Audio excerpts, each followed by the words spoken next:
You may go ahead and be seated, please. On behalf of Skyler and Meghan and their families, I want to welcome you here to their wedding day. You're here because you are special in their lives, and they wanted you here to witness the promises they're about to make to each other today. And we're here in the presence of God because it's His grace and His blessing that has made this day possible. So it's only fitting that we begin our time together with a word of prayer. Would you pray with me, please? We are here this afternoon, Lord, because of love. We're here to celebrate your great love for us, shown in undeserved blessings. We're here to celebrate our love for Skyler and Meghan. And we're here to celebrate the love that you have given to them. And so we ask that you would create in them a love, O Lord, an eternal love, your love. A love that forgives any failure, spans any distance, withstands any tempest. Create in them a love, O Lord, a new love, a fresh love, a love with the tenderness of a lamb, the grandeur of a mountain, the strength of a lion, and to make them one, intimately one. As you have made 100 colors into one sunset, and 1,000 cedars into one forest, and countless stars into one galaxy, make their two hearts one, forever, that you may be praised forever. Amen. We are also here with both of their families, their parents who love them deeply and whose blessing on their relationship is vital. So let me ask you, do you, Craig and Lisa, give your blessing to them and promise them your continued love and support? What is your answer? We do, God helping us. And do you, David, Lori, and Woody, give your blessing to them and promise them your continued love and support? What is your answer? We do, God helping us.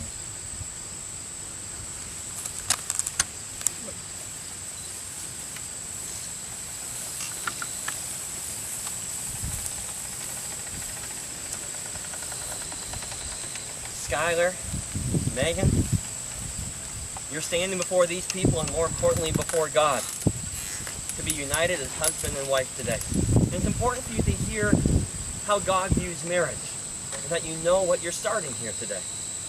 In marriage as instituted by God, a man and a woman covenant to live together in a lifelong exclusive partnership of love and fidelity.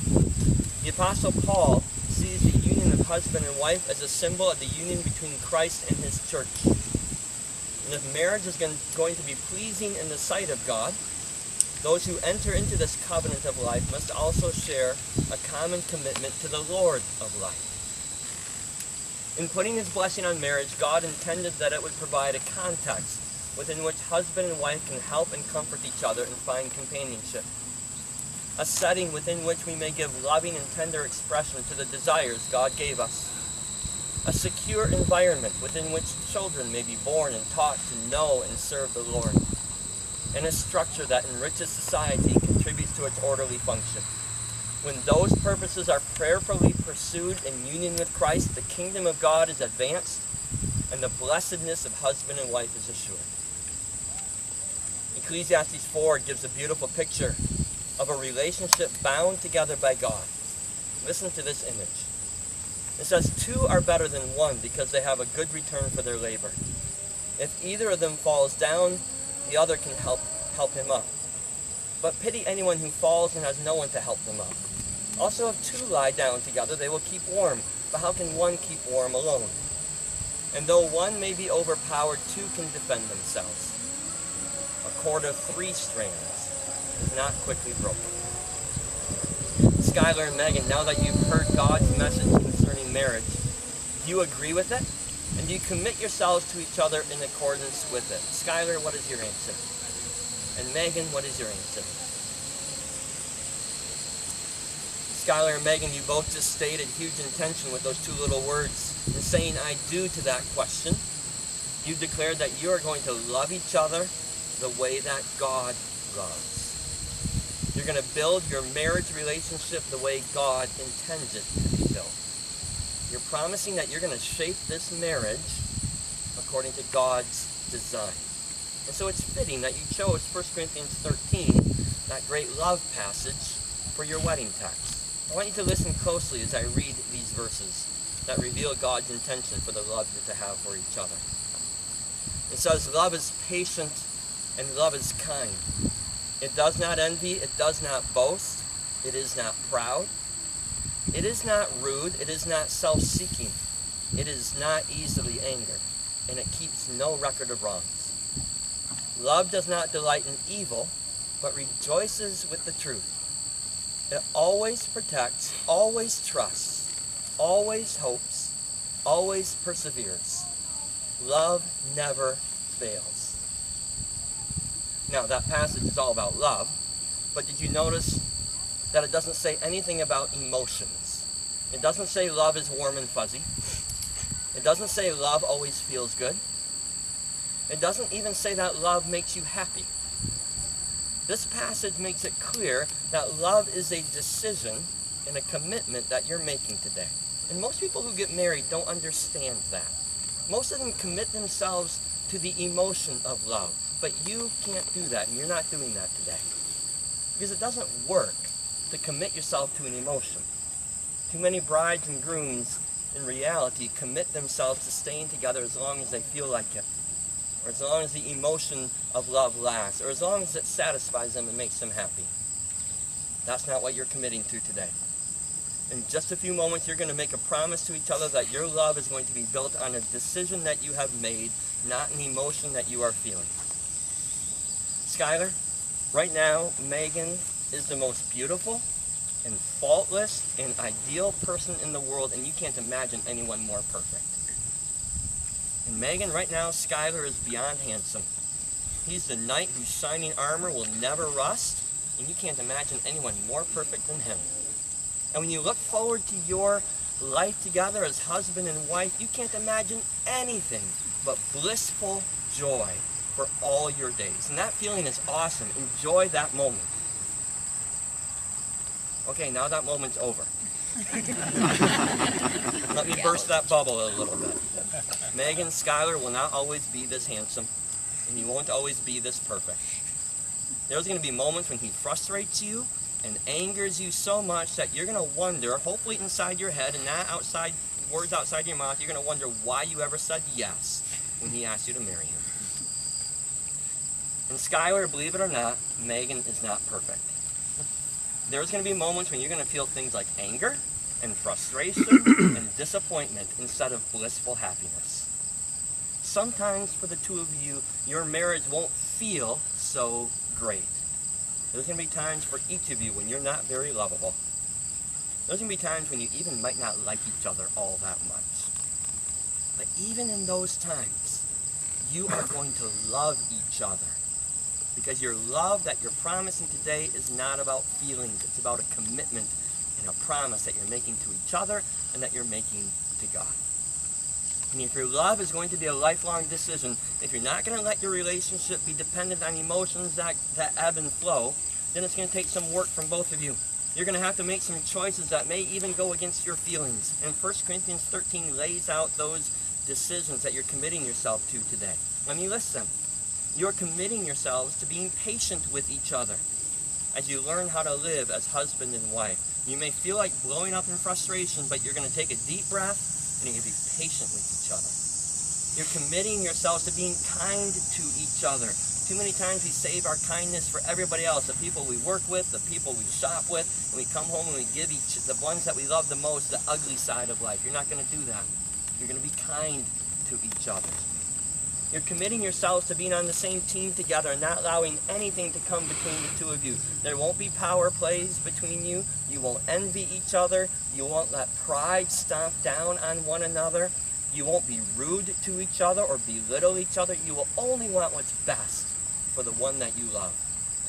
You will not let anger destroy your communication. You won't keep track of how many times you've been wrong so you can pull that checklist out of your back pocket and say to the other one how much they owe you.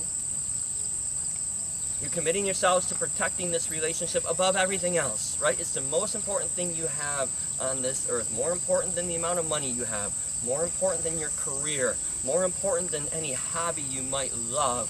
More important than even all your friendships, as wonderful as they are standing here with you. You're committing yourselves to trusting each other and being trustworthy. You're committing yourselves to working to create a wonderful future together. We talked about the dreams you have for your life and for your marriage and for your family, and you're going to work together to make those dreams come true. And finally, you're committing before God and everyone else here that you will never give up. No matter what challenges might come your way, no matter what temptations and frustrations Satan might try to use to drive the two of you apart, you will not give up, because love always perseveres and love never fails. Emotions rise, emotions fall. You can't control those. But your decision to love each other must always remain strong. That is the commitment to love that you're about to make to each other today. And that's a big promise. Second only to the promise that you make to love Jesus Christ with all your heart, soul, mind, and strength. And so today you are embarking on a lifelong adventure of learning how to love each other. But know that you won't walk that adventure alone. Walk it together with your God. And let God be not just a part of your relationship, but let him be the heart of your relationship together. Because it's only in his strength that you'll be able to love each other the way that he loves you.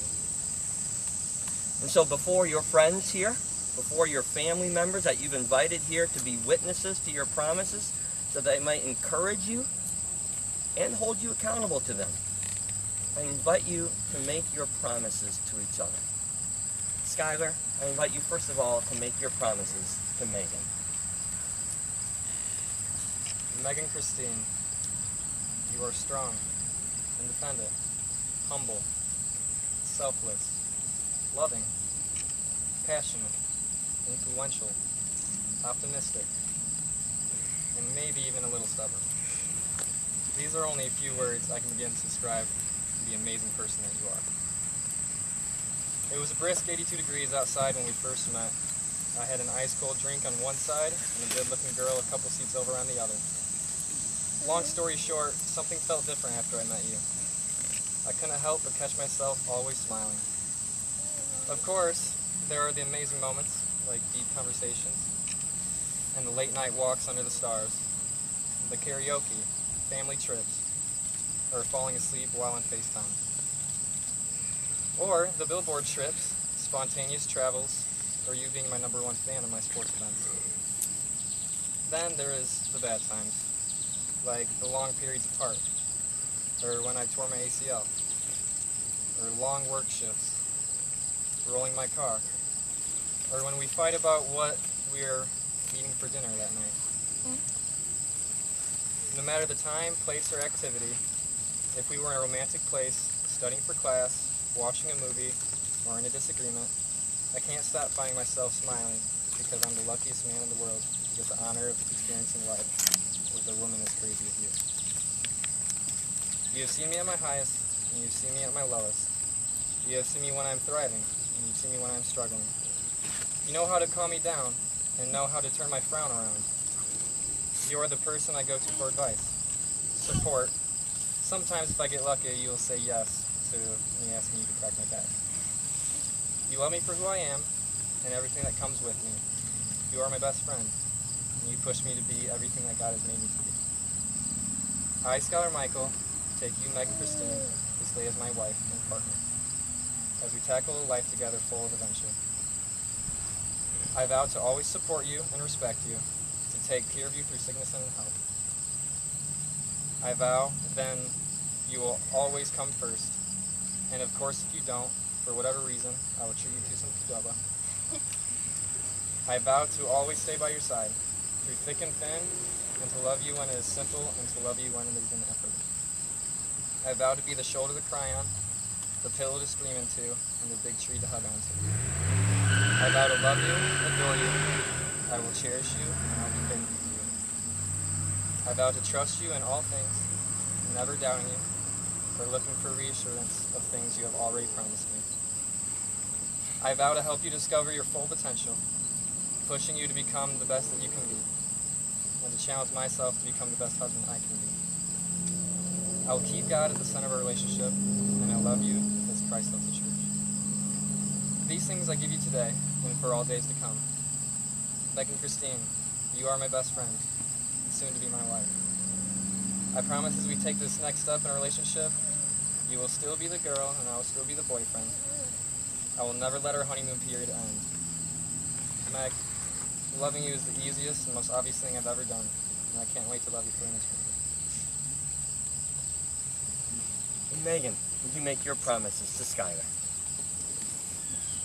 Skyler Michael Nichols, my best friend, partner in crime, adventure buddy, caretaker, and soulmate. You came to me in a dark time in my life, and your energetic, godly light has never failed to bring me the light into my darkness.